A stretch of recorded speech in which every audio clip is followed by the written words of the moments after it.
Esse pessoal. Valeu. Bem, bom dia, então. A Camila, você me conhece? Eu vou apresentar hoje o Optimize 2. Um estudo clínico randomizado que sempre foi que buscou avaliar se a monitorização minimamente invasiva do débito cardíaco poderia ter alguma diferença aí em pacientes durante uma cirurgia gastrointestinal maior. Então, esse estudo do Lancet foi uma corte que procurou avaliar todos os estudos da Organização Mundial de Saúde quantas cirurgias existiam no mundo anualmente. E em 2012, ele chegou no número de mais de 310 milhões de cirurgias ocorrendo anualmente no mundo. A gente sabe que a população mundial está envelhecendo cada vez mais, e junto com isso, as cirurgias em pacientes mais idosos, que têm mais complicações, levam mais a maior morbidade também estão aumentando. Esse outro estudo britânico também procurou avaliar as taxas de complicações em pacientes mais velhos, de acordo com a comorbidade, as comorbidades deles, se eles tivessem mais de duas comorbidades, se eles teriam mais desfechos desfavoráveis após uma cirurgia. E identificou aí que pacientes multicomórbidos têm um risco 5 vezes maior do que pacientes não comórbidos a ter desfechos ruins durante uma cirurgia também.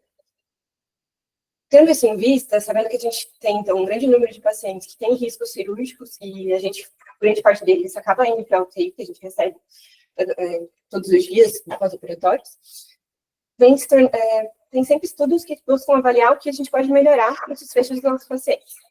Um dos primeiros estudos que a gente encontra é esse estudo publicado no Chess, em 1988, que buscou avaliar se uma terapêutica de supranormal para os pacientes durante cirurgias grandes, com alto risco, teriam desfechos mais favoráveis. Eles estimavam aí com um SONGANS, buscando para pacientes, eles separaram em dois grupos, pacientes com controle e cuidado usual e pacientes em intervenção, e procuraram atingir nos pacientes de intervenção um débito cardíaco aí de maior que 4,5, um índice cardíaco, uma taxa de DO2 maior que 600 e uma redução de O2 maior que 170. Eles avaliaram pacientes, a população foi pacientes de alto risco, que eles procuraram, então, os valores normais de DO2, V2 e índice cardíaco, guiados ou por PVC ou por catéter de artéria pulmonar, e controle era manejo hemodinâmico com valores da normalidade. E esse protocolo, os pacientes que estavam no grupo do protocolo, principalmente os guiados com catéter pulmonar, tiveram um grau de menor hospitalização e menor redução de custos.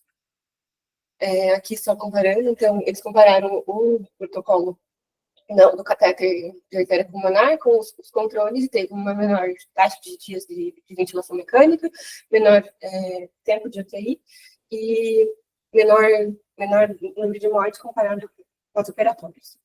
Aqui também, mesmo dados comparando, então, o número de controle com os pacientes de protocolo, que também teve uma menor mortalidade. Esse outro estudo, em 99, era um outro centro que avaliou 92 pacientes, e o objetivo do estudo era colocar ou dopexamina ou adrenalina para tentar aumentar o débito cardíaco também dos pacientes em perioperatório. Eles também perceberam que os pacientes que tiveram uma otimização da oferta de O2 tiveram uma mortalidade reduzida comparado com o controle. Outro estudo no centro, com 2006, também procurou avaliar dessa vez uma forma de monitorização de débito com Doppler transesofágico. Era engraçado esse estudo. Os anestesistas eram cegados, e só o pesquisador sabia quem estava com Doppler ou não, o pesquisador que avaliava, de acordo com parâmetros do Doppler, se eles davam fluidos ou não. E aí eles perceberam que o grupo de intervenção, que usou o Doppler transesofágico para fazer um manejo de fluidos intraoperatório, também teve uma redução do tempo de internação e menos complicações pós-operatórias. Esse foi um dos primeiros randomizados multicêntricos que surgiu também procurando avaliar essa terapia de fluido responsividade guiada. Foi publicado em 2007, envolvendo 9 hospitais italianos, também tinha um N de 135, não era um N tão alto. Ele procurou avaliar o manejo, nesse caso, era calculando a taxa de extração de O2. Eles estimavam paciente que tinha uma taxa de extração menor que 27, eles criam uma taxa menor de 27, uma PVC acima de 10 e uma HB acima de 10. Também, o grupo de intervenção apresentou menor número de disfunções orgânicas e uma menor duração de internação, sem uma diferença de mortalidade. Aqui só para mostrar como que eles pensavam, então se eles coletavam gás arterial e o gás central venoso, calculando a taxa de extração de O2, e nos pacientes que tinham uma taxa de extração mais alta, eles avaliavam a PVC, faziam fluidos ou colóides, ou sangue, dependendo do HB de como estavam os pacientes. Esse outro foi um unicentro publicado na Alemanha, um N de 60, assim também, que procurou avaliar um protocolo guiado usando o FlowTrack. Esse foi um dos primeiros que eu achei, pelo menos, que procurava avaliar o manejo hemodinâmico pelo FlowTrack. Também identificou um menor tempo de internação hospitalar e uma menor incidência de complicações pós-operatórias no grupo que foi manejado com o uso do FlowTrack. Mas, de novo, também era um N pequeno. E aqui é bem parecido o que eles estimavam, assim, o débito era bem parecido com o que até o nosso estudo vai trazer. Então, se o paciente tinha uma variação de volume sistólico maior do que 10%, eles iam dando bolo de colóide até isso parar, essa variação. E se tivesse com o objetivo aí de uma PM maior que 65, um débito cardíaco maior do que 2,5, e daí, se necessário, eles colocavam inotrópicos também ou drogas vasoativas. Esse outro foi o POMES, foi publicado em 2014, foi outro estudo multicêntrico da Espanha, que procurou avaliar também a questão do perioperatório com base em monitorização não invasiva, e não demonstrou, foi um dos primeiros que não demonstrou uma diferença de tempo de internação e complicações ou a mortalidade. E o que o nosso estudo traz, que está baseado um pouco nesse, é o OPTIMIZE-U, que foi realizado na Inglaterra, com 17 centros, um N de 734, que tem um algoritmo bem parecido com o que o estudo que eu traz. Então, ele avaliou pacientes acima de 50 anos que foram submetidos a cirurgias abdominais de maior de 90 minutos, com um critério elevado um critério de risco mais elevado. A fluidoterapia era guiada por fluidos junto com uma baixa dose de inotrópicos durante 6 horas após a cirurgia, comparado com o cuidado usual. E nesse estudo não houve diferença no desfecho composto da mortalidade, mas com as complicações pós-operatórias. Aí aqui a curva de Kaplan-Meier do estudo parece que tende a diferenciar, né, em questão de mortalidade, mas foi um P de 0,9, assim, então não conseguiu identificar uma diferença estatística. Entretanto, nesse mesmo estudo, na discussão, eles começam a juntar os outros estudos que já tinham sido feitos na área e colocaram uma revisão sistemática junto, assim, usando os dados de todos os estudos anteriores. E usando esses dados, eles chegaram à conclusão de que teria aí uma diferença de mortalidade em um manejo guiado, mais guiado de monitorização de fluidos durante a cirurgia. Entretanto, como os estudos mais antigos que eu mostrei, vários estudos eram mais antigos, foram numa época que talvez a gente fosse mais fluido tolerante, assim, dava mais fluidos para os pacientes, não era numa época do ERAS, que a gente acaba usando no cuidado perioperatório dos pacientes, era tão usado. Então, talvez esses dados não sejam tão relevantes.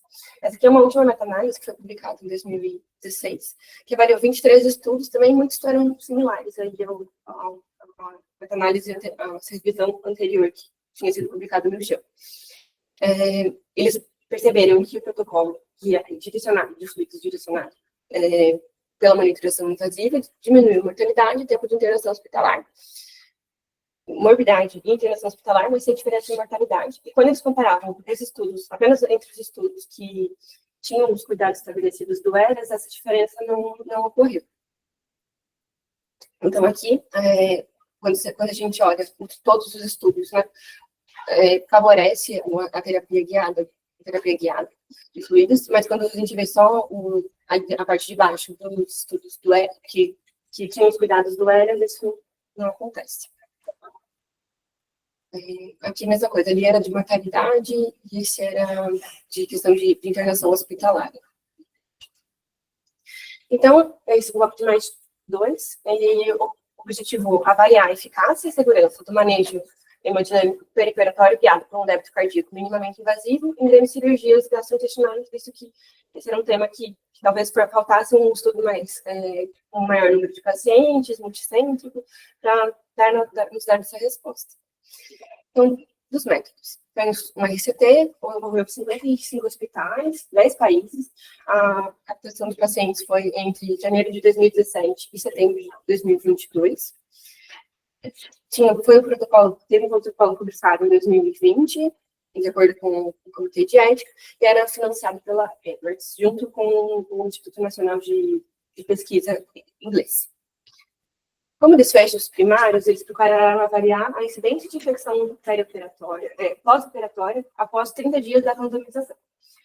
Entre essas infecções, eles colocavam infecção de sítio cirúrgico, superficial ou profunda, pneumonia, infecção de trato urinário, infecção de corrente sanguínea e qualquer infecção sem foco definido. A avaliação do desfecho primário era realizada por um pesquisador que estava fora do cuidado do paciente, e se houvesse o diagnóstico, se ele achasse que eu tinha infecção, uma outra pessoa, o pesquisador principal do centro de estudo, também avaliava se fechava um critério para a infecção. Como desfechos secundários, eles colocaram mortalidade em 180 dias, insuficiência renal em 30 dias após a randomização, evento cardíaco agudo em 24 horas e 30 dias após a cirurgia, tempo de internação hospitalar e número de dias livres de UTI.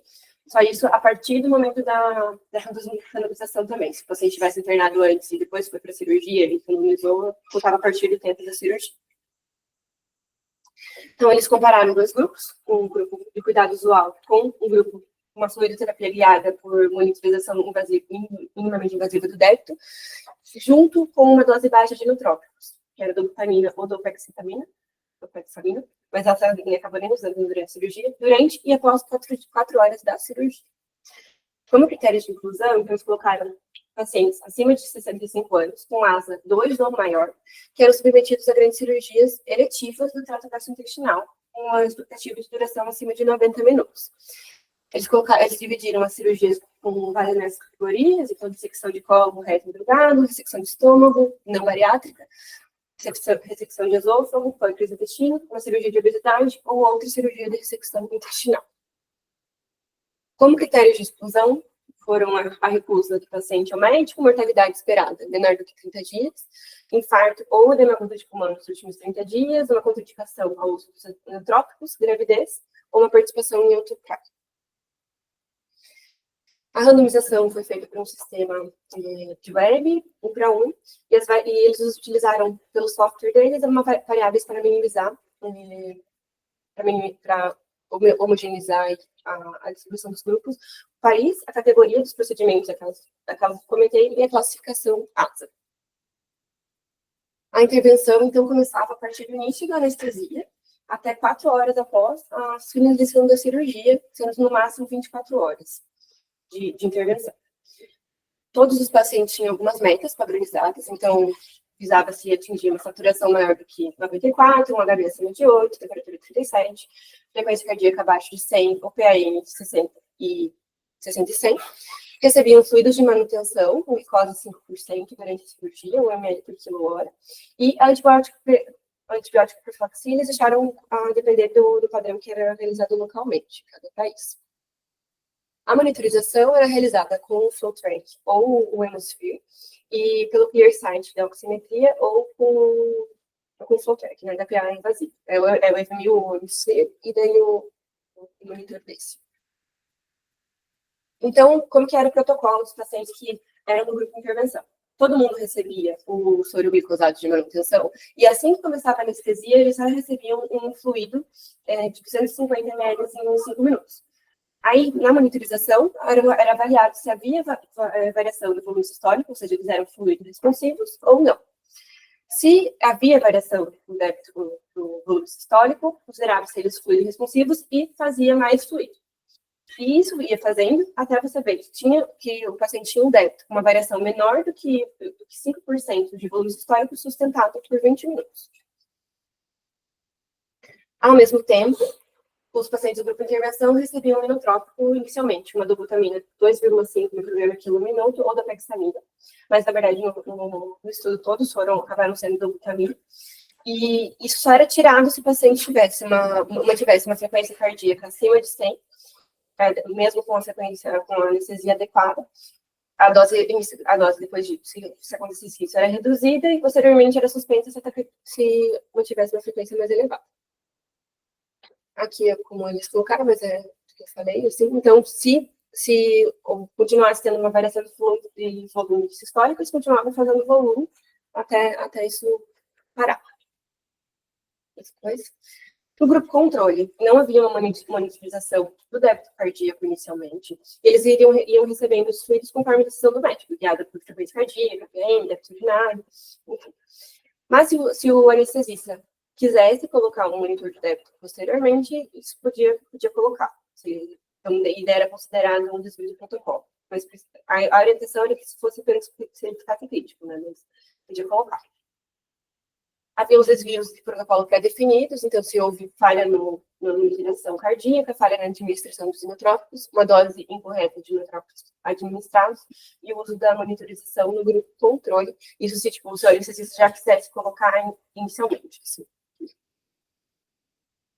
Então, foi um estudo pragmático, ele era open label na intervenção, né? Como era monitorização por débito, a gente sabia uma pessoa assistente sabia em qual grupo cada paciente estava alocado. Então, por isso, eles cegaram os pesquisadores que coletavam os dados na forma para tentar melhorar, diminuir o viés. E os dados, né, o acesso aos dados foi feito apenas pelo comitê de ética, quando tinha uma monitorização da análise interina independente dos centros. A análise estatística foi calculada uma amostra de 2.500 pacientes, com o objetivo de detectar uma redução de infecção de 30% para 24%, com um poder de 90% e um alfa de 0,5. E foi realizada uma análise por intenção de tratar. O desfecho primário foi avaliado com uma regressão logística multivariada, que foi ajustada aí por categoria de cirurgia, idade, sexo, asa, HB e creatinina. E para os dados faltantes, que foram bem poucos no estudo, eles utilizaram uma imputação médica. Então, professor. Esses resultados, vamos só aproveitar que eu acho que tem algumas coisas interessantes para dizer aqui, para ajuda a gente a interpretar o resultado. Você chegou a ler um pouquinho como é que esse algoritmo da associação de minimização? Como funcionaria? Eu vi que eu vi, mas que pode esperar. Que o próprio software ele define de acordo com as características que você coloca. Se você preenche, o pesquisador que vai colocar, ele preenche as características no software, e daí ele já identifica, o software já sabe mais ou menos como está a característica de cada grupo, e daí dá uma chance de 80% a 20% ficaria no grupo que seria mais compatível com ele. Perfeito. Então, é uma forma de randomização adaptativa. A gente fala, hoje em dia se fala de randomização adaptativa, né? Mas é uma forma de randomização adaptativa baseada no baseline dos participantes. Você não sabe resultados, ele não usa o resultado para isso, mas ele se baseia no país, né, que você falou, categoria asa, a categoria de cirurgia. Tipo, cirurgia, gastrese, esofagé, faz muito sentido, né? Porque esofagectomia dá muito mais complicação, do que gastrec dá mais do que colectomia. Então, a ideia é você tentar ajustar na randomização para isso, né, para você garantir um balanço entre os grupos. A característica nesse sentido também colocar o centro. Ele colocou o país. Se tivesse um centro por país, ok, mas se não, às vezes, por causa disso, um centro pode ficar com muitos controles ou muitas coisas, dependendo de qual cirurgia que tiver mais. Se ele for um centro de um tipo só de cirurgia, provavelmente ele vai se auto-equilibrar entre controle. Não tem esse risco. Existe, mas você está pensando no centro, porque habitualmente o que a gente está acostumado a ver isso tudo centro? De estratégia de randomização. Blocos permutados, né? O bloco permutado vem por causa de uma outra estratégia que vem antes. Que é você estratificar pelo centro. Pensando que o centro pode ter um efeito no resultado do paciente. Então, quando você estratifica pelo centro, você pode incluir muito pouco participante naquele centro. Aí você tem que fazer em blocos não pode fazer uma sequência de randomização simples para que não caia 5 no grupo de intervenção naquele centro. Entendeu? Você tem que fazer a randomização em blocos. O bloco pode ser 4, 6, 8, 10, o que você quiser. E aí a gente faz em blocos de tamanho variável, porque como a intervenção aqui não é cegada, se fosse uma intervenção cegada, não teria problema, certo, né? Mas como uma intervenção que não é cegada para o médico, tem que ser de tamanho variável, senão ele ia saber em que grupo ia cair o próximo paciente. Se ele souber que é bloco de 4, caiu 2 no grupo de intervenção, os próximos 2 são no grupo de controle. Agora, quando é bloco de tamanho variável, não tem como você saber. 4 e 6 já não tem como você saber. Então, mas tudo bem. Aqui eles usaram uma outra estratégia chamada minimização. Concordo com você, mas realmente pode introduzir viés se você não controlar perfeito sempre. Mas aqui, o que eles pensaram? A gente está usando 2.500 pacientes, temos um estudo com 500. Então, o efeito do centro, em teoria, vai se diluir. Mas é uma coisa que, com certeza, se depois explorar, deve ter algum efeito aí do tipo. Exatamente. Mas, assim, como randomizou para o país, aí eles assumiram que o país já daria conta disso. Mas isso é uma premissa, né? Não pode ser que a premissa esteja correta. Você tem razão. Mas a ideia da minimização é essa: na randomização, uma randomização adaptativa, em vez de você deixar a chance de 50% de cair em cada grupo, você vai adaptar essa chance dependendo de quantos participantes já caíram para aquele extratinho, né? Você vai falando assim, você muda a chance de ele cair no grupo ou não. Tem chance de cair nos 2 grupos, randomizado. Mas ao invés de ser 50-50, vai ser 80-20, 70-30. Isso que eu ia perguntar, é sempre 80-20, porque nesse foi 80-20. Aí depende de como você faz. Mas isso é para garantir o balanço. Quando a minimização pode dar errado, se você tiver poucos participantes incluídos, sabe, se um determinado país incluiu 10 participantes, e aí você tem ali, imagina, cada tipo de cirurgia eram 6 categorias de cirurgia. Asa 2, 3, 4 e 5, mais 4. Então, isso você tem que multiplicar, né? 4 vezes 6, entendeu? Dentro de cada país. Então, tem muita possibilidade de que grupo poderia multiplicar por 2, porque pode ser 2 grupos. Então, você tem que randomizar pelo menos uns 50 em cada país para a estratégia meio que dar mais certo. Talvez tenha sido por isso do centro, né? Não daria. Você faz minimização, no fim não dá. Mas é uma premissa, eles preferiram minimização do que fazer estratificada por cento por causa disso. Porque estratificar não dá para você estratificar por mais do que 2 ou 3 variáveis. Então, vai ficar muito confuso. E como são múltiplas categorias, é como se cada categoria fosse uma variável. Entendeu? Cada categoria é uma coisa diferente. Aí usou esse algoritmo. Depois, na análise, ele apresentou que a análise primária, você quer voltar ali? Seria? Por que a análise primária é uma análise multivariável? Porque também ele teve que ajustar as categorias. Né? Aí ele ajustou para o quê? Que te chama a atenção? Ele ajustou para as categorias da... Acabei acreditando na basal pensando na qualidade do paciente. Que anemia e disfunção renal são critérios de risco muito grande para o paciente cirúrgico. Né? E a idade de sexo entrou ali como variável demográfica, mas eram todos idosos, né? Sim. Acima de 65 anos. Na verdade, talvez não precisasse. Sim. De novo, aí o objetivo é você reduzir explicar, ajustar para reduzir a variabilidade do desfecho que você está analisando. Você tem um efeito mais limpo, vamos dizer assim, para tudo isso. Né? E imputação, que estratégia é essa? Entendi, então. Quando tem os dados faltantes, para não deixar um 0 sem dado, você coloca. Então, eles viam qual era a média e iam colocando um faltante. Como se fosse dado faltante. Mas eu só não entendi se essa imputação é para os desfechos, se é para o baseline. Pode ser que não sei. Dá para te ver depois. Eu imagino que seja com desfecho. Não já tem dado faltante do baseline. Porque tem muito pouco dado faltante. Assim. A não ser que seja do baseline, pode ser que tenha a hemoglobina ou a creatina faltante. No suplemento, eu não coloquei o cabelo do suplemento aqui, mas tem um suplemento quase. Não, mas daí a pergunta é, vocês acham que essa é uma estratégia válida para lidar com dados faltantes ou não? O que é isso?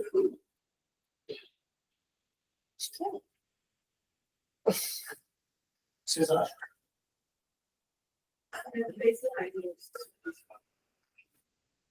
Baseline? Tá faltantes no baseline. Ah, tá. Então, foi...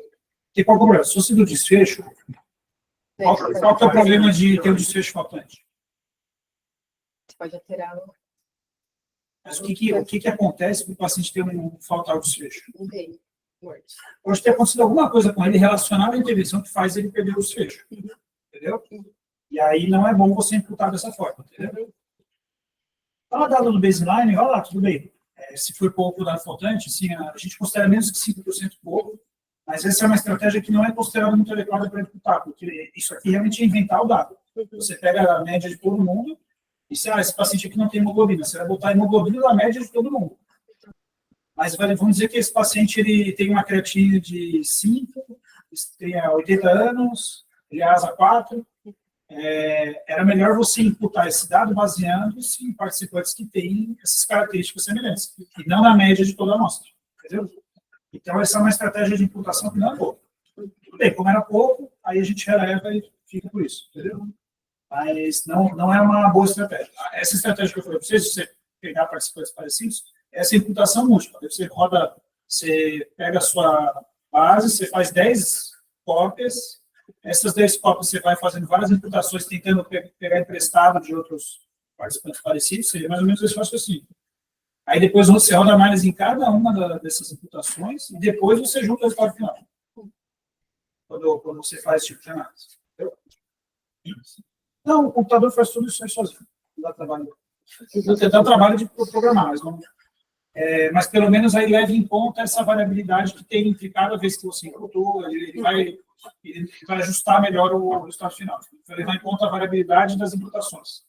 Não só... Porque quando você imputa pela média, você não está levando em conta que tinha dado faltante. Você basicamente transforma num banco de dados perfeito. Vai ficar a média igual. E aí você tende a neutralizar o efeito, quando você imputa pela média. Você pega a média, imagina, tem um que é 15, tem outro que é 8. Você vai botar 11 lá no meio, sei lá, que é a média. Então você tende a neutralizar o efeito das diversas coisas. Qual seria uma estratégia outra simples também, que não envolveria isso? Excluir. Excluir. Como é que a gente chama esse tipo de estratégia?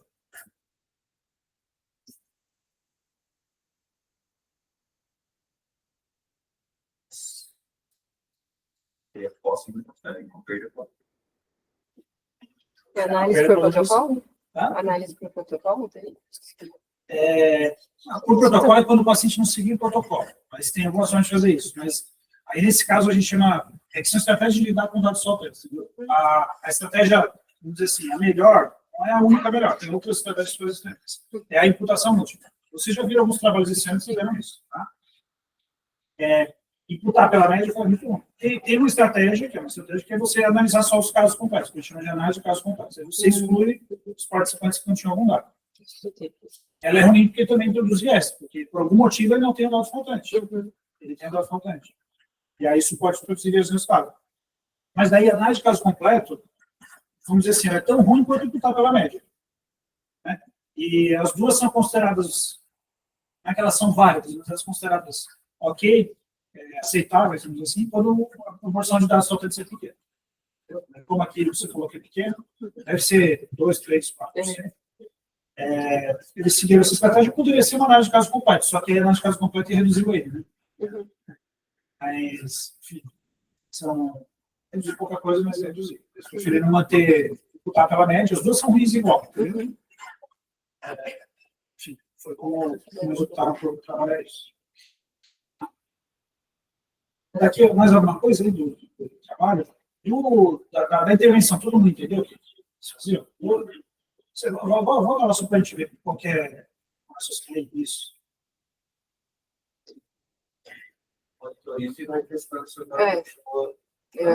Isso, até ele encheu tanto. E no trópico fica todo mundo. Inotrópico para todo mundo, né? Então ele dava um voluminho e ligava o inotrópico, era isso? Isso. De cara. E aí, o que inicialmente no stroke fora? Quando ele via a variação do volume sistólico. Se aumentava o volume sistólico. Se se ele não tinha aumentava- variação, se tinha variação, ele era considerado um fluido responsivo, ele voltava lá e continuava fazendo fluidos. Bom, Tirando de avaliou pelo VVS. Não, eu acho que não é isso, não. Acho que ele dava o volume e via se aumentava o volume histórico. Era o fluxo de mesmo, né? sim, sim. Tirando de avaliado se foi responsivo dentro do VVS. Aí ele falava de novo, se o VVS estivesse acima de 5%, aí ele voltava e dava um volume de novo, até parar de aumentar o volume histórico. Sim. Aí ele começava com o fluxo, né? Então, bom, e aí junto ele dava uma dobutinha ali. Isso. E o fluido de manutenção. Mas ele só ele gozava, né? 1 ml por quilo por hora. Você tem até melhor. 4 horas, 250 ml. Mas é só para não fazer publicidade. Mas aí, eu acho que o que é interessante, assim, tudo bem, ele estava volume, aí quando ele era o VVS acima de 5%, deu volume e não subiu o volume histórico, ele caiu na esquerda. Ele monitoriza, não faz mais fluid charge, aí você vê, se cair o volume histórico, aí você volta para o VVS, se ele tiver acima de 5%, voltava para lá. Se fosse não, só monitorizava o volume histórico. É que esse algoritmo eu achei meio confuso, porque na verdade ele volta para lá, né? Entendi. Esse daqui eu acho que é mais gostoso. Mas eu acho que tinha aquele comecinho, né? Que era o dar o volume e o ligado ao outro. Isso ele era para todo mundo. Aí, na verdade, ele via o volume, a variação de um histórico, se ela era acima de 5%, né? O que vocês acham desses pontos de corte? Eles usaram.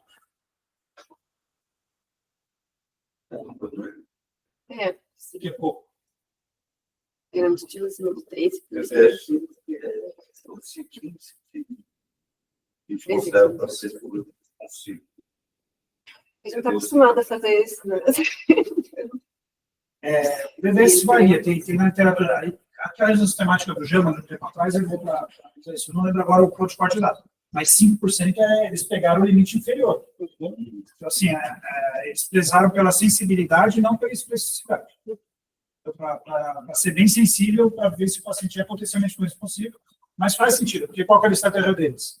Primeiro via VVS. Se o VVS era acima de 5%, que é bem um cortezinho bem baixinho, era para aumentar a sensibilidade. Aí fazia o fluid challenge, que era para ser o critério específico. Você deu 250 ml de volume e o débito subiu, aí você voltava para o VVS. Era esse o algoritmo, certo? Se o débito não subiu, o VVS que foi sensível, mas quando você fez o fluid challenge, ele mostrou que o paciente não aumentou o volume histórico, certo? Eu me incomodo também no teu dado do quanto estava a ventilação mecânica. Daí. Pois é, Isso não tem. VVS 5. Mas o VVS 5 acho que pega até 3 ml por quilo. Não, mas eu digo assim, se com o dado da ventilação, a gente saberia se de fato é o VVS que é o validado de fato. Mas o fluid challenge é o padrão ouro, né? Que é o que se você sempre vai comparar, certo? Você dá volume e sobe o débito. Então, ele usava o VVS como um critério de triagem, vamos dizer assim, trabalhar com responsabilidade. Aí ele dava volume e usava o padrão ouro, que é o fluid challenge. Entendeu? Então, o raciocínio é bem bacana. Isso aqui é um trial, embora as pessoas talvez não vão falar isso, mas é um trial de medicina personalizada, pelo menos do fluido. Eles usaram um critério para identificar potenciais responsivos e davam para todo mundo, aí via se era responsível ou não, se não fosse, parava de dar. Entendeu? E depois do primeiro que ficar no fluido, até o catarse é possível. Mas aí ali, olha o que eles fizeram. Eu acho que aí ele falava assim, monitoriza o débito cardíaco, o histórico, né? E define se esse é o histórico máximo que você pode atingir. Certo? E aí tá todo mundo com uma dobutinha, né? Lembrar que o que não é personalizado é a dobuta para todo mundo. Nossa, também pode Não. Só se fazer a carne. E aí, enfim, aí se ele já atingisse aquele máximo, aí ficava ali. Entendeu? Aí se caísse, como esse histórico, abaixo do máximo, aí voltava para o SVV. Se ele tivesse uma variação acima de 5%, dava volume de novo, assim por diante. Né? Então ele tentava chegar no máximo que o paciente tolerava. Isso é diferente dos trabalhos anteriores, que deram doses cavalares. Que aqui o Michel Reis não era área cirúrgica, né? Ela chegava a dar 200 micrômetros por minuto para tentar atingir o déficit programal. Aqui não, aqui ele via assim, ele vinha até onde chegava. Ah, chegou no limite dele, esse é o nosso limite da terapia. Não vou mais ficar dando volume se a última vez que a gente deu, ele chegou no máximo daquele paciente de volume sistólico, entendeu? Então, essa era a intervenção do estudo. É uma intervenção baseada em monitorização hemodinâmica avançada, para você decidir se dá volume ou não. Em paralelo, tinha a Dobutina. Eu não sei. A Dobutina, em teoria, se você assumir que ela tem um efeito inotrópico, bom, talvez ela maximizaria a fluidez responsividade, né? Que ia mudar um pouco a... Não, porque você ia melhorar a condutividade, então, em teoria, você vai mudar um pouco a curva de Frankenstein. Você vai trazer de uma curva que está mais para cá, você vai trazer mais para cá, você vai tornar esse paciente provavelmente mais responsivo, considerando inotrópico. E aí, eu acho, por isso que o fluido veio tudo depois. É um pouco fora do nosso raciocínio. A gente tentaria primeiro maximizar o fluido para depois dar. Mas aqui a ideia era atingir o máximo de débito cardíaco que aquele paciente poderia ter. Isso era bicho uma coisa. O máximo deve ficar dentro dessa colheita. Desculpa, não de débito, né? Era volume histórico. Era baseado em uma utilização minimamente vazia.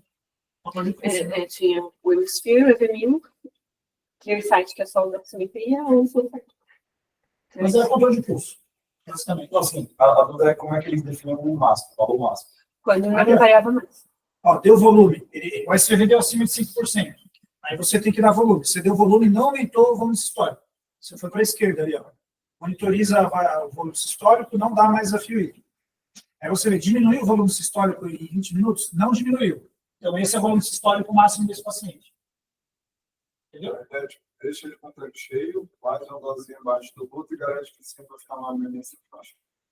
E aí, por isso que ele, quando está caindo, ele avalia se foi porque perdeu o volume, ele sangrou, evaporou, alguma coisa assim. E que ele voltaria a ter variação. Aí, se volta a ter variação, você reinicia o protocolo e por aí vai. Para tentar deixar ele no máximo sempre deixar no volume. Quando ele é fluido responsivo, ele faz volume. Deixou de ser fluido responsivo, para de fazer volume.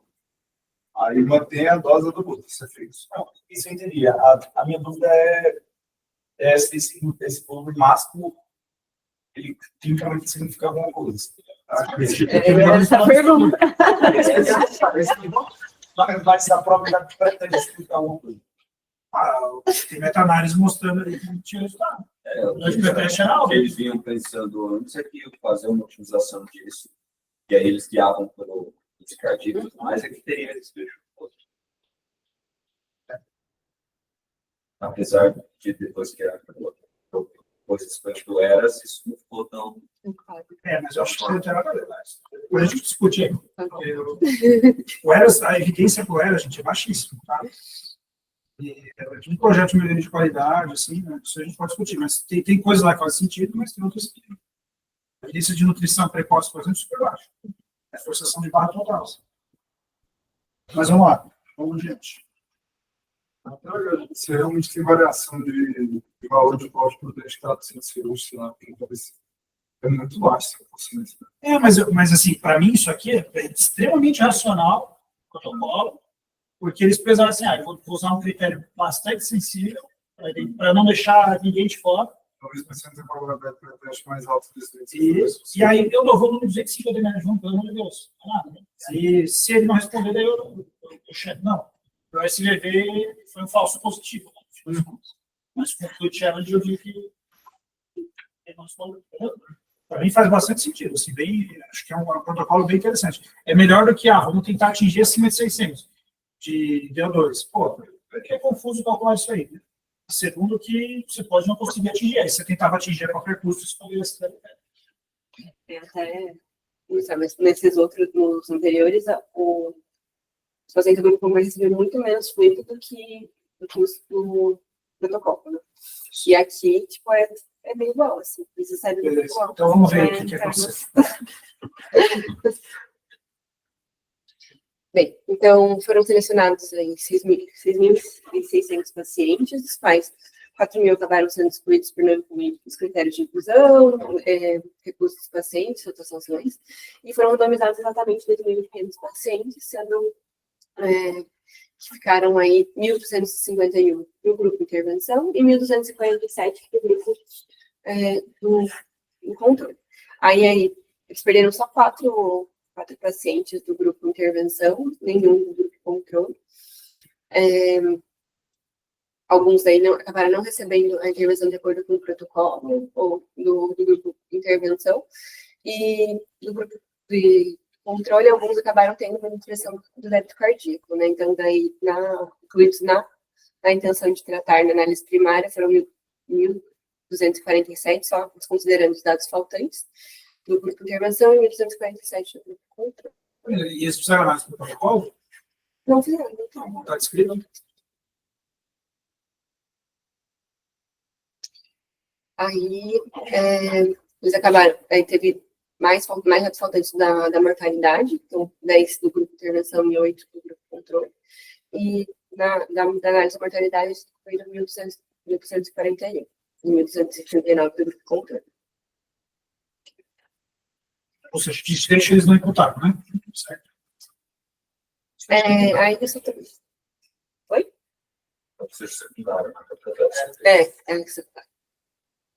Aí da randomização por país, assim, só para mostrar que foi um número até que eu achei ok, assim, para cada país. Os países que mais deram pacientes foram da Inglaterra e da Espanha. O Brasil contribuiu com 100 pacientes. E no grupo de intervenção, mais ou menos 200 nos países. A média de idade dos pacientes foi similar entre os grupos, 74 anos de idade. A maioria dos pacientes eram classificados com ASA 2 ou 3, aí quase 50% em cada um, e 2% em ASA 4. A maioria das comorbidades que eles apresentavam era 10% de DPOC, 15% 15 a 13% de isquemia de DAC, doença coronariana, e 25% de diabetes. Das cirurgias, a maioria acabou sendo cirurgias planejadas para câncer, assim. Para mim faz sentido, porque as categorias que eles colocaram era intersecção gastrointestinal, a maioria. Daí, os tabagistas eram 10%. Eles fizeram na época do Covid, mas aí poucos pacientes, quase ninguém foi Covid positivo. A cirurgia mais frequente foi de ressecção de colo, reto ou intestino delgado, 70% das cirurgias. E os pacientes que foram para UTI, o primeiro dia pós-operatório, então, 10% foi para um critical care nível 3, que pelo que eu vi na Inglaterra, eles consideram a UTI que a gente considera aqui, e o nível 2 é como se fosse uma semi, assim, que é mais para monitorização. Então, daí, 48% dos pacientes acabaram fazendo pós-operatório em semis, assim. 12%, 13% só na repai mesmo, da anestesia. E 30% nas enfermarias. Então, daí, o manejo de fluidos, dá para ver que tanto no grupo de intervenção como no grupo de cuidado visual, foi mais ou menos 2.500 de volume de cristalóide que eles acabaram fazendo. Não achei tanto, parece que quando eu li a primeira vez o protocolo, eu achei que ia ser muito fluido, assim, muito mais do que a gente estava acostumado. E no fim, acho que foi bem o que os anestesistas sempre fazem aqui pra gente. Eles fazem mais, parece que eles fazem grande cirurgia. Quando não monitorizava, Justamente, não fizeram tanto. Talvez seja tipo da filosofia aí que a gente está sendo mais restritivo do que antigamente, né? Então, assim, o grupo de intervenção seguiu o protocolo, em teoria. Sim. Então, ele recebeu 2.500, baseado num protocolo baseado na nutrição originária. Sim. Entendeu? Bem racional. Sim. O grupo Joker recebeu 2.400 da cabeça do anestesista. Sim. Né? A gente não tem como saber exatamente quais foram os usados, mas deu a mesma. Aí a maioria usou cristalóide mesmo, alguns ainda utilizaram coloides. Nos estudos antigos, assim, a prevalência de coloide era bem maior, assim, que é hoje. E aí teve uma média aí de sangue total também que acabaram recebendo, né? 73 pacientes receberam no grupo de intervenção, 56 no realmente. Aí, todo mundo recebeu dobutamina, no fim, eles tinham colocado no protocolo que podia usar dobutamina, mas não foi utilizado. E alguns do grupo de intervenção acabaram não utilizando, enquanto alguns do grupo controle, a maioria do grupo controle não usou. Desculpa.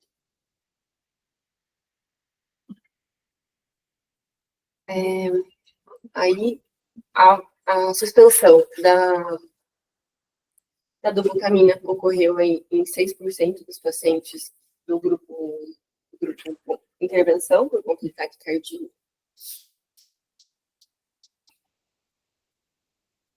Foi usado um vasopressor também. E daí dos resultados, assim.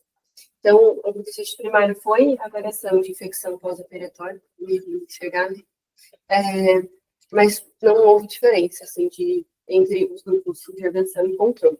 Aí eles colocaram uma taxa de 23% no grupo de intervenção, teve infecção pós-operatória, 22,7% no grupo de cuidado usual. E daí, um intervalo de confiança passando de 1. 24%, né? 24%, Eles foram igual. Daí aí a Kaplan-Meier deles, então, bem parecidas as linhas também, durante um tempo, em 30 dias. E aí eles colocaram, lutando, né, a incidência cumulativa com o risco deles colocaram para a mortalidade também, né, associaram com mortalidade, também não teve diferença. Aí, no tratamento, ele diferencia quais tipos de infecção que estariam associadas. O que favorece o controle só é a infecção de corrente sanguínea, assim, que teve menos no grupo controle. Também é análise de subgrupos. O que teve de diferente, assim, e talvez provavelmente foi por conta do uso do glutamina para todos os pacientes, foi que houve uma taxa de eventos cardíacos aí em 24 horas após a cirurgia, maior no grupo de intervenção. Então, foi 38% no grupo de intervenção, 21% no grupo de cuidado usual, e a maioria delas era arritmias mesmo, assim, aí no suplemento ele diferencia, né? A maioria delas foi tudo arritmia, tinha algumas que eram injúria miocárdica, pós-operatória, enfim, mas a maioria acabou sendo arritmias, o que é bem esperado. De eventos adversos, então, houve poucos, fora a questão das arritmias, de taquicardia. E a mortalidade não houve diferença também entre os dois grupos. Então, eles avaliaram a mortalidade em 180 dias, né, com um desfecho secundário, e também não houve diferença. Houve alguns desvios de protocolo, também achei que pelo número de centros que estavam envolvidos, então não foram tantos, foi 1% aí no grupo de cuidado visual, 7% no grupo controle.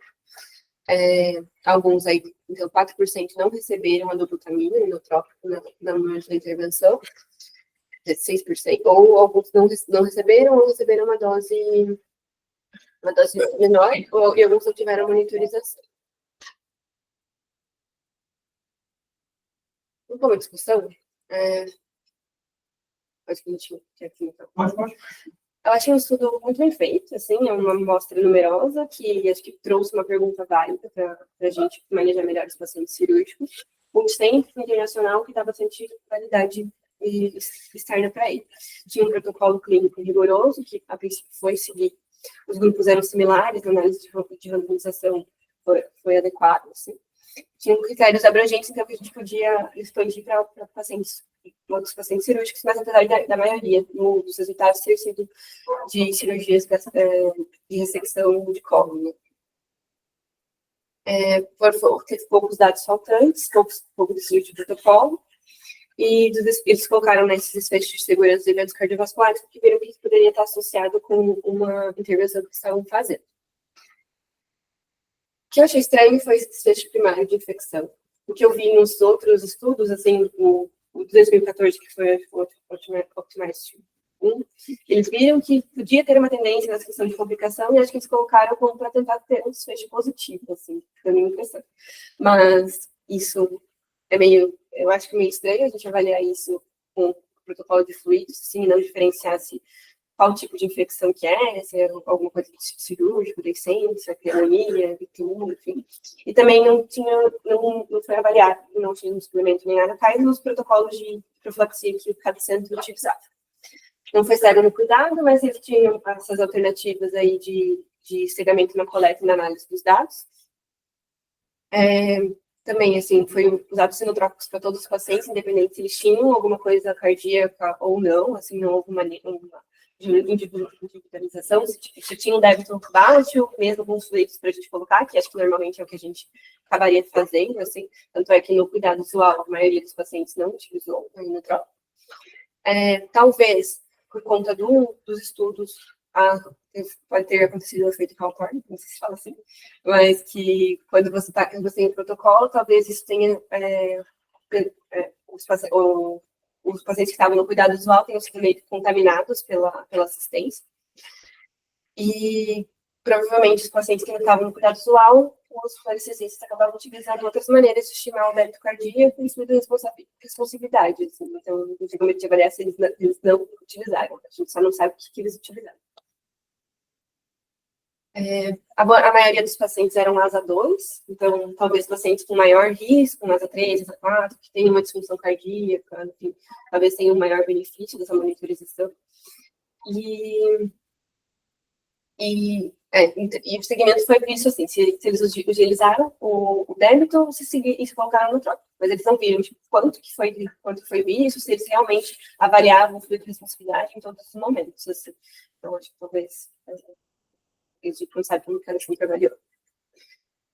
Então, é isso, sim.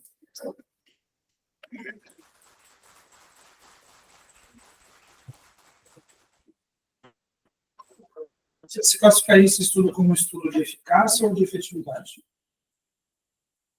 Acho que é eficácia. Não sei. Ele tem características de estudo pragmático, né, que você está tentando ver já na estudo maior, como se funciona ou não.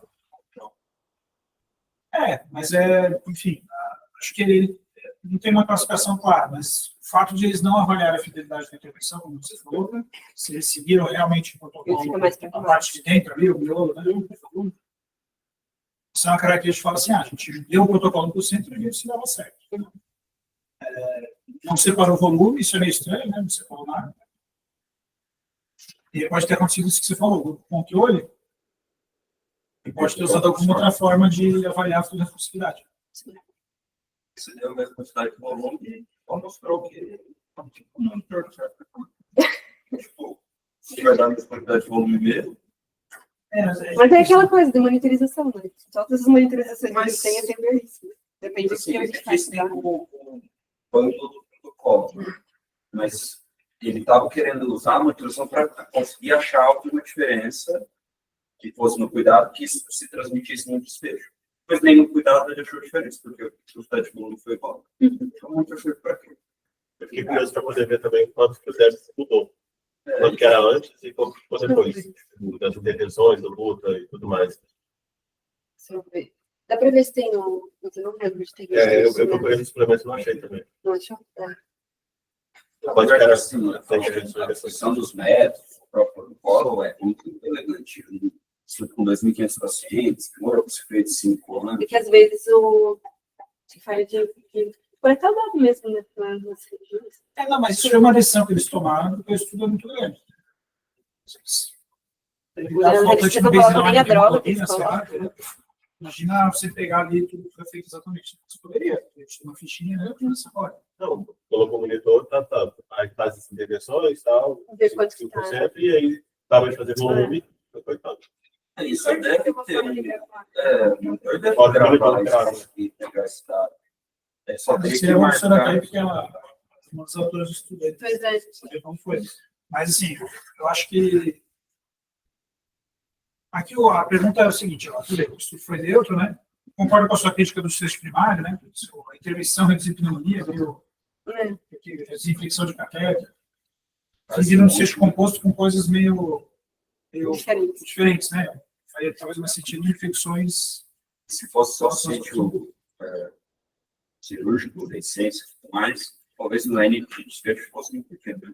Fosse, exatamente. Mas, assim, a justificativa deles é se basear no optimais de computer. Que é tudo melhor. Bom, e agora? O que vocês acham?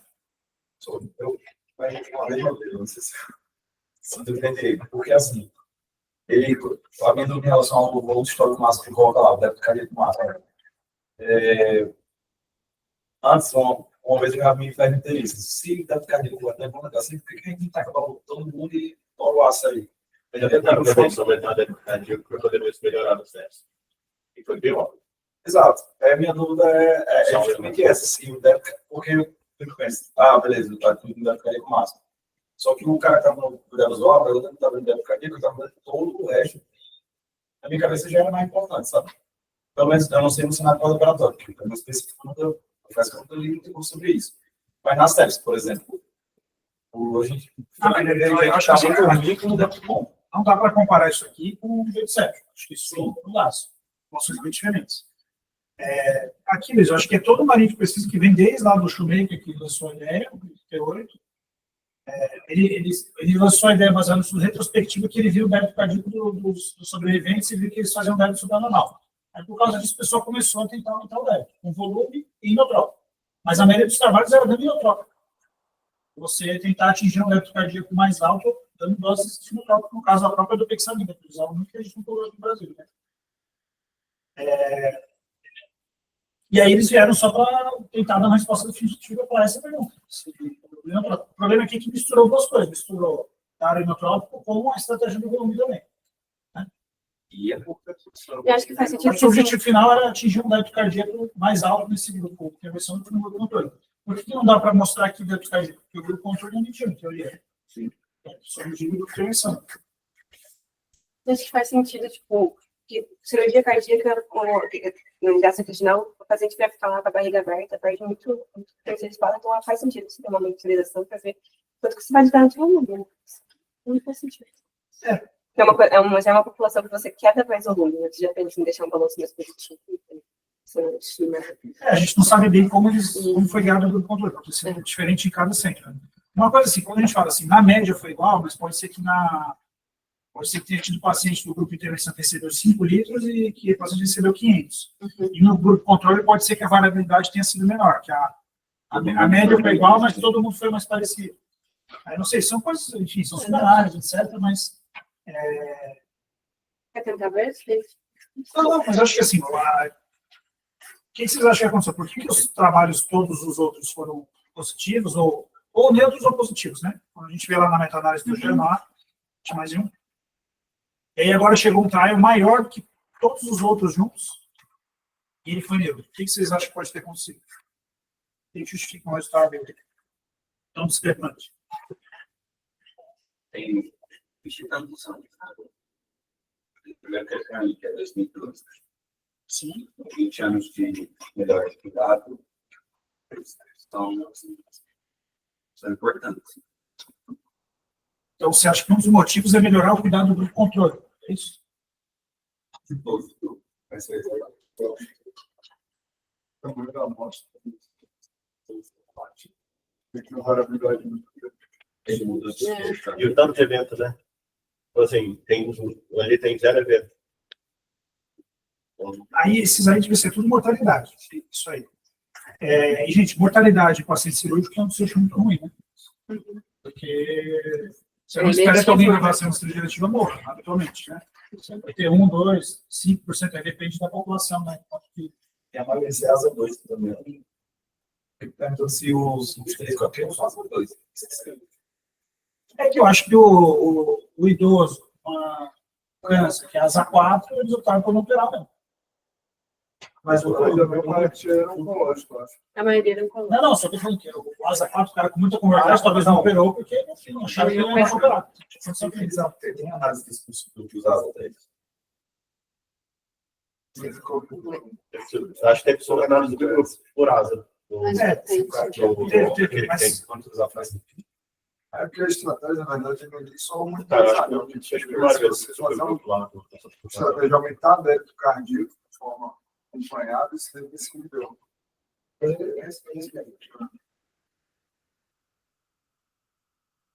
Para responder essa pergunta, ficaria legal, né? Ver o gráfico do Luiz, que querendo comparar como é que ficou o débito cardíaco, que seria legal ter os dois grupos, né? Porque a ideia do instrumento é o débito cardíaco super tampado. A ideia que tinha de otimização seria nesse sentido. Né? Foi basicamente foi metade asa 2 e metade asa 3. Aí tá as matérias.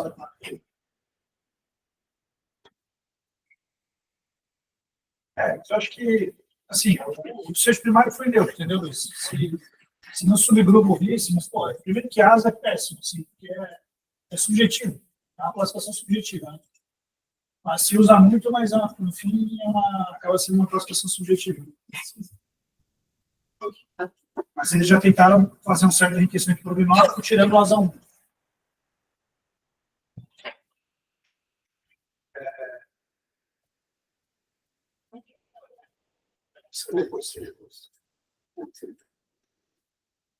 Eu perdi meus slides.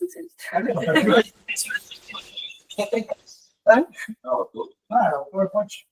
Não, isso aqui não está falando. Isso. Mas, enfim, não tô achando. Bom, o que eu acho? Porque a gente vê um estudo neutro e a gente fala, não, esse negócio não funciona. Eu acho que até hoje ninguém tinha provado que motorizado aéreo tudo intraoperatório funciona. Agora a gente tem um trial de tamanho suficiente para fazer isso. Qual que é o problema? Fiquei 5 anos estudando isso. Em 2016 saiu o Optimize 1, foi o primeiro estudo multicêntrico com tamanho de amostra razoável, que ele foi neutro quando o seu primário identificou possível benefício de infecção. E aí agora fizeram um trial de tamanho adequado mostrando que é neutro. Se tudo é neutro porque o negócio não funciona, ou porque a gente cuida melhor do grupo controle, agora a gente não tem como saber. É só vocês verem assim, na maioria dos hospitais que têm acesso à monitorização, todo mundo usa. Virou parte da rotina. Então, acho que esse é o problema de fazer um monte de estudinho unicêntrico, né? Aí você pega, geralmente o cara vai fazer o estudo no centro dele porque ele vê uma oportunidade ali, fala, pô, minha mortalidade é 40%. Vamos fazer um protocolo aqui, fazer um estudo, aí mostra que o grupo de intervenção é 10 e o controle é 40. Porque o controle era super mal cuidado, entendeu? Quando o pessoal faz estudos unicêntricos. Aí quando você vai para o multicêntrico, porque as pessoas já têm práticas instituídas, etc., né? Para participar de estudo multicêntrico tem que ser centros mais bem habilitados, não é qualquer centro que vai conseguir participar disso, né? Aí realmente pode ser que o grupo controle já seja bom o suficiente para não encontrar diferença nenhuma, né? Agora, a questão é se o anestesista vai querer anestesiar sem monitor de débito. Pensando aqui, que aqui eram 3 coisas: ter o monitor, dar o inotrópico e fazer o fluido baseado no estado do monitor, né? No fim, é esse pacote do grupo de intervenção. Agora, onde que neutralizou ou não, mas eu acho que do ponto de vista, assim, quando você levou para a prática clínica em centros mais bem habilitados, foi eu. Acho que, assim, o inotrópico, morte é o inotrópico de rotina no laboratório, certo? Isso aí. Agora, dizer que não é para usar monitor é difícil. E Está disponível, muito bom. Se tiver alguma coisa organizada. Mas se você tem uma equipe que tem um protocolo bacana baseado em delta-TP, de perfusão, talvez já sirva também. Acho que também não dá para falar que precisa. Acho uma informação a mais, né? É uma informação a mais para tomar decisão. Agora, sim, esse resultado aqui, o que ele vai trazer para a gente? Mais uma vez, se a gente tentar pedir monitor de débito para final 3, a gente não vai conseguir. É o estudo maior. Né? Precisado, não dá para dizer que precisa. Baseado nesse resultado. E também que aumentar a débito cardíaco para aumentar. Se tivesse 10 sites por dentro, né? Mas o pessoal da anestésio tem que assim, mais fácil, né? Porque se tiver tier 7 for técnico, tem mais. Mas a gente poderia. Mas, pelo menos eu vi alguns com facilidade aqui, o pessoal da anestésio usando a software aqui. Intraoperatório, sim, mas pra gente não tem. Não é, pelo SUS a gente não consegue ter funcionamento. A gente já tentou, já teve uma tentativa de Aconitec, baseada naquela meta-análise do Optimize, mais ou menos. A minha impressão é que não é sobre o monitor aqui. Realmente, você aumentar o débito cardíaco para aumentar, não vai fazer diferença nenhuma. Eu sei, mas no fim, aí, tem o monitor junto. Mas assim, o monitor, se ele mostra o débito baixo, se aumenta o débito cardíaco. Mas aí você poderia ver pelo DataPP. Concordo. Mas eu acho que faz assim, para o doente de alto, assim, sei lá, você vai operar um paciente com insuficiência cardíaca. Pô, não tem como você não monitorizar esse doente além de uma técnica. Qualquer anestesista, esse é um doente de altíssimo risco. Vou operar um doente com a cabeça, claro. Obviamente, vou querer estar monitorizando o débito cardíaco dele, além de ver outras Não tem variáveis. como fazer pra- Não, porque aqui é a média dos doentes, né? São de alto risco, mas não esse super alto risco. Certo? Esse super alto risco, sem dúvida, as pessoas vão continuar usando o monitor. Agora, eu acho que assim, a conclusão que dá para tirar daqui é que não precisa de natural. Concordo com você e tentar aumentar o débito com outra coisa. Mesmo que seja com volume, tem que ser só aumentar. Mas o volume é bem racional, né? Eu acho que é... Sim. A professora falou que Mas a ideia não é só aumentar o débito, porque aumentar o débito porque não é. Exatamente. Eu acho engraçado que até assim, eu acho que eu também tiro a mesma lição. Talvez não precise de natural para todos os problemas. Se você classificar até agora, não dá para você dizer isso. Porque não te deu em nenhum momento que ficou o débito de débito. Você não te comprova que o débito subiu de uma forma significativa. Mas o que teve diferença entre os grupos? Foi só a glutamina. Foi só o natural. É a única coisa que teve diferente, acho que na média. Que é mais Foi o do glutamina 2,5. Que ele não mostra, tipo, essa do glutamina 2,5, o cara ganhou 10%, 15% de débito. Ah, não, sei. Mas ele já Se pegou você acredita muito em débito cardíaco, assim, que tem que subir, você cara vai ficar com isso aí. Não, concordo. Não dá para dizer que não tem que ser classe fisiológica. Não dá. Você não tem... Porque mudou. Mas assim, a única Eu acho que não tem racional para você botar aí se eu dou botei, acho que talvez não precisa mesmo. o racional tem. Tá. Só que não tem evidência científica para fazer isso. A professora disse que ela foi igual a vencida, pela O mão que racional quisesse você se no adapta. O racional tem que ser adaptado para você ter evidência. Do contrário, são histórias bonitas que a gente conta, né? Exato. A gente tem a tendência também de se achar. se adequar ao que a gente. A verdade foi assim.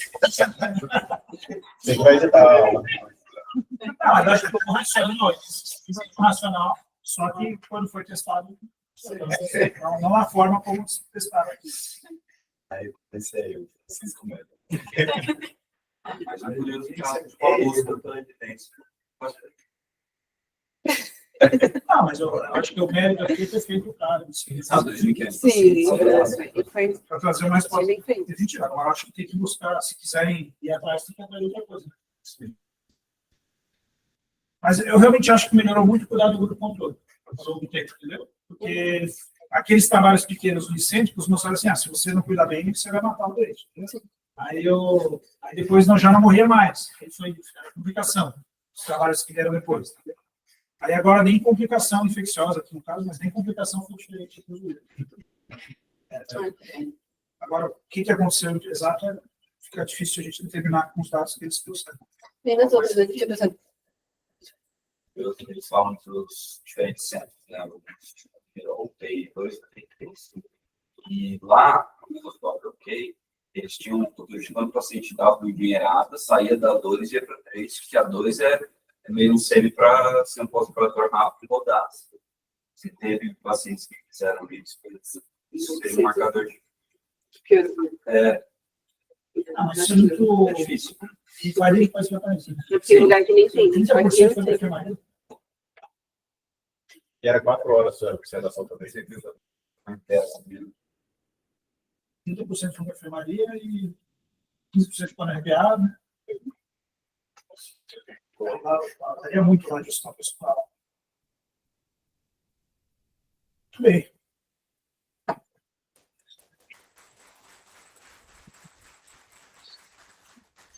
Agora a gente fala tudo isso só para mostrar para vocês aqui. Mostrar algumas revistas não evoluir.